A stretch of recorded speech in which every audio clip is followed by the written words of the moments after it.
the Prime Cabinet Secretary, the former Prime Minister, the Speaker of the Senate, the Chief Justice, and the President of the Supreme Court, the Vice CDF, the service commanders, all officers present, our men and women in uniform, Mrs. Ogolla, and your children and the family. We come here accompanying the President, first and foremost to condole with the family of General Ogolla. Again, we come here to condole with the KDF fraternity for the loss of their general, a celebrated and decorated soldier who has passed on in the course of duty.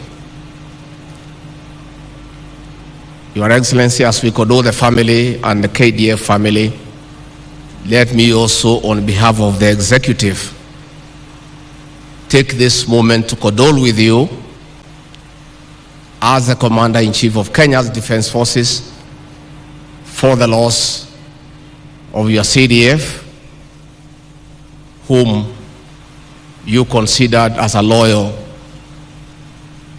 and brilliant military strategist. Your Excellency, for the time we worked with General Ogolla, he was a very committed officer of the military. Besides that, the man was humble, pleasant, and amiable. He was also a very kind man. And when we talk to many officers who have served under him, they would give testimony of his humility and his kindness. Your Excellency, I was a beneficiary of his kindness. I remember late February this year, when I was in my office, I was informed that the Chief of Defense Forces, General Ogolla, is at the door waiting to see me. And I couldn't understand because I was not expecting him. He had not said he is coming. And in ordinary circumstances, if you hear the Chief of Defense Forces has come without notice, you sort of panic. And I stopped the meeting. I said, let the General come in. And I said, General, what brings you here? The General was holding a big card. And he said he had come to wish me happy birthday. And I was not even aware it was my birthday. That was General Ogolla. Your Excellency, it is good for us to give the other side of the General that we saw and interacted with. General Ogolla, despite being a very tough General and Commander, who is celebrated for his various accomplishments, was also a very humorous man.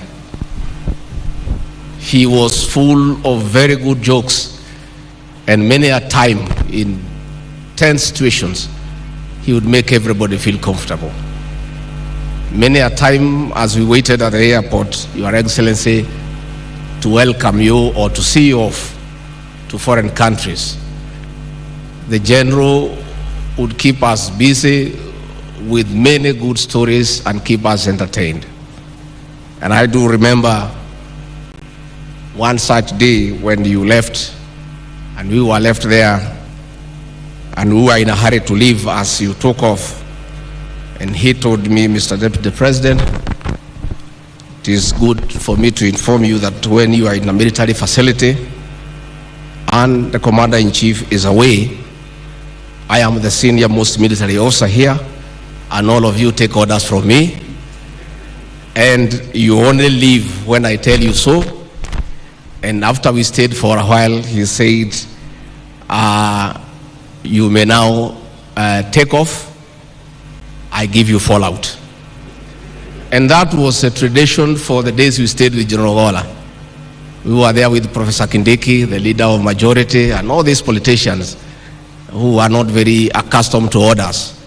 But the General would organize us, and only when he felt that your plane has taken off safely into the skies, he would say, Deputy President and the rest of you, you may now fall out. That was General Ogolla for you. Your Excellency, I will condole with you because I know, as your assistant, the high regard you had for General Ogolla. That regard was so high that when this news came through, I was with you at Sagara State Lodge. We had performances during the Drama and Film Festival, the Winners Concert, and one of your assistants brought you a phone and said there was an urgent call from the Defense Minister, and you went to take the call that took very long. And when you called me, you said, we have very bad news. And you kept silent for a long time. And I asked you, Mr. President, is there anything wrong? You said, yes, we have just lost our CDF General Ogolla in an aircraft crash, and this is terrible.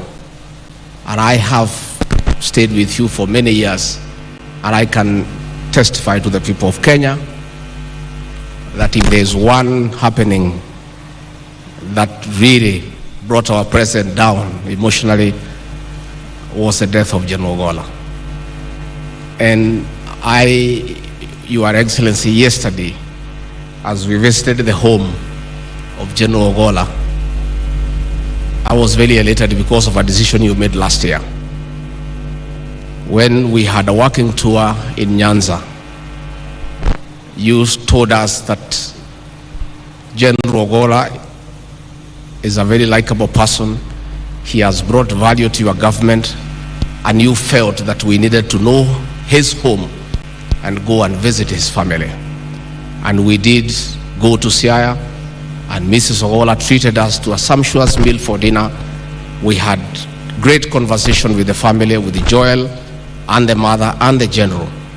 And yesterday, as we went to the home, we did not meet strangers. We found people that we had met. Mrs. Ogolla, the son Joel, and as we go to bury him tomorrow in Siaya, we are also not going to a home that we did not know. We are going to a home that we have been to. And it just ignited my imagination that probably, Your Excellency, it may be time that we create time the way you did that day, as we work to get time to know the families of those who work under us when they are still serving. I think it's about time. With those very many remarks, I ask the KDA family to listen to the son of the general. Let the death of General Ogolla, who died while serving, strengthen your resolve to protect our borders, to keep peace in our country. Though we appreciate the general died in duty, it would have been acceptable if he was pursuing the enemies of this country